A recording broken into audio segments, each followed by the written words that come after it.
What's up, baseball fans? Welcome to the channel. So today I'm going to talk about the top 5 pitchers of all time that should not have won a Cy Young Award.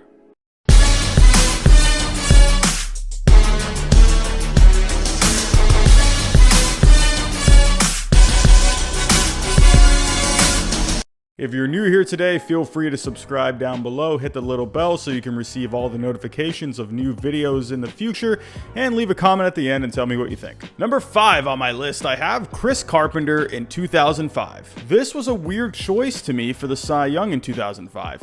Chris Carpenter was good in 05, but to me, there were a couple other choices that seemed to be better. Chris Carpenter was solid, don't get me wrong, going 21-5, posting a 2.83 ERA, a 1.05 WHIP, an ERA plus of 150, and striking out 213 batters over 241 innings pitched.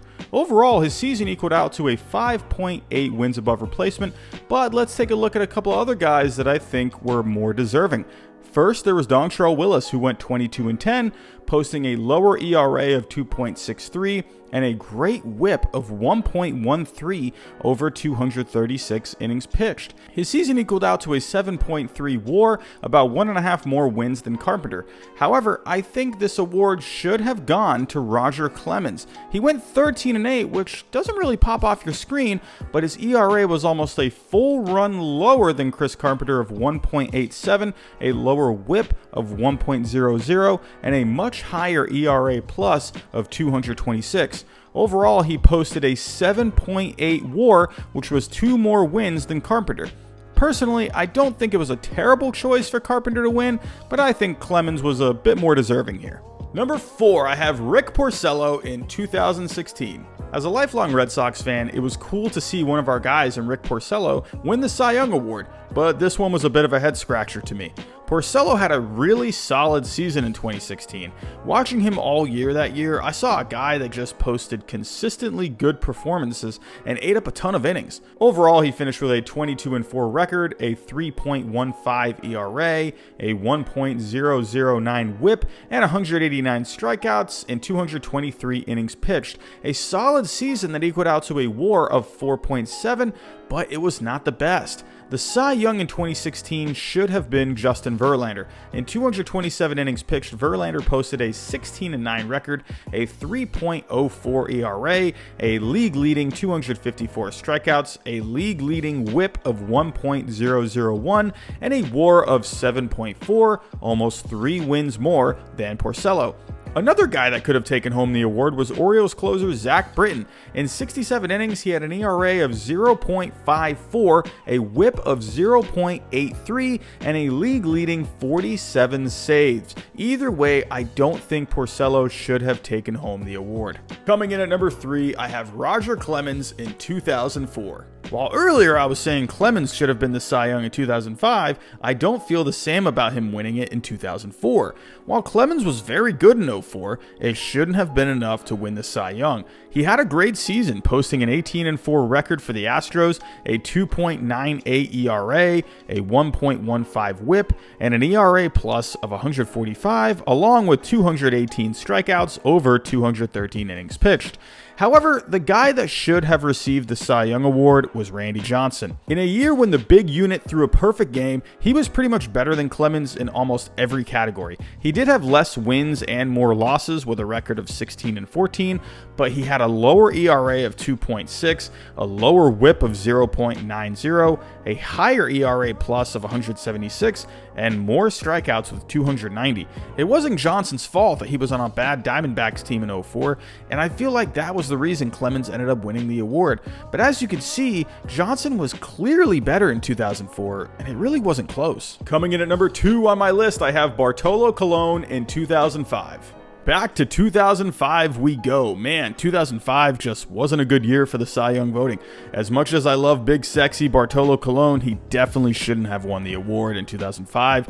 Don't get me wrong, he was good, posting a 21-8 record, a 3.48 ERA, a 1.15 WHIP, an ERA plus of 122, and he struck out 157 batters in about 223 innings pitched. Overall, his season amassed to a 4.0 wins above replacement. Now, let's take a look at the guy that should have won, and that's Johan Santana. While he didn't win as many games as Bartolo Colon, posting a 16-7 record, he had a lower ERA of 2.87, a lower WHIP of 0.97, a higher ERA plus of 155 as well. Overall, his season was worth a 7.2 wins above replacement, which was about 3 more wins better than Bartolo Colon.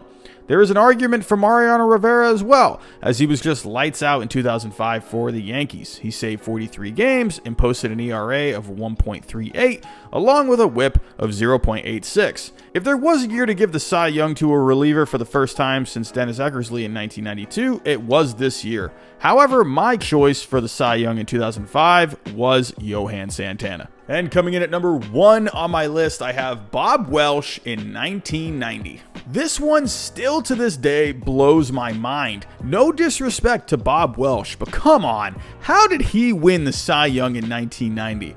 Well, I know why. The writers saw that he won 27 games, and that was that. But remember, while wins for a pitcher are nice, they do not reflect exactly how good a pitcher is. Along with a record of 27-6, Welsh finished with a 2.95 ERA, a 1.22 WHIP, 127 strikeouts, and an ERA plus of 125.